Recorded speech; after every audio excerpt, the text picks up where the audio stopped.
একজন আমাকে কমেন্ট করেছে যে মিশোতে তো ফকিন্নিরা অর্ডার করে, মিশোতে অনেক দাম কম, মতলব কুছবি।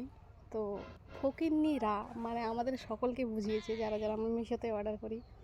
ভাই ঠিক কইছি ভাই, মুই একদম গরিব, মোর মতন গরিব কেউ নাই, বুঝাইছি। এই জন্য আমি মেকআপ কিনবা পারো না, যার কারণে আমি ফিল্টার লাগাই, আমার মুখটা মেকআপের মতন লুক নিয়ে আসো। তো তুমি কইবা চাচ্ছো বাংলায় কম না হিন্দিতে না কম না ইংলিশে কম, মুই জানো তুই মোর সব ভাষায় বুঝা পাবো, কেননা তুইও ওটা খ্যাত।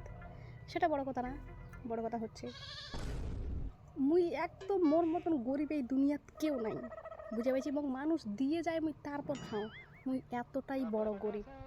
এই জন্য আমি প্রত্যেক দিন মিশো থাকি যে সেই জিনিস অর্ডার করো, বুঝাইছি। তো তোকে মুই বেশি কিছু কইবা চাও না, এটাই তোর মুখ কোয়া ছিল। তো গাইস, মোর মতন গরিব যারা যারা আছেন, যারা যারা মিশোত মোর মতন সবসময় অর্ডার করেন, তো তারা একটু কিছু যদি কইবা চান তাহলে এই ভিডিওটার কমেন্টত কই যাবেন।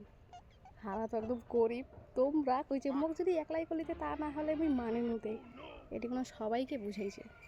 তো হ্যাঁ ভাই, মুই তো তোকে আগেই কোনো আরেকবার মনে করাইতেছ, মোর মতন গরিব এই দুনিয়াত কেউ নাই, মুই এই দুনিয়ার সব থেকে বেশি বড় গরিব, মোর মতন ফকির নিয়ে এই দুনিয়াত কেউ নাই। এই জন্য মুই সবসময় মিশো থাকি অর্ডার করো, বুঝাইছি। কিন্তু মুই যে এতটাই গরিব এতটাই ফকির নিয়ে, এই জন্য মুই একদিন পর পর মিশো থাকি যেই সেই অর্ডার করো।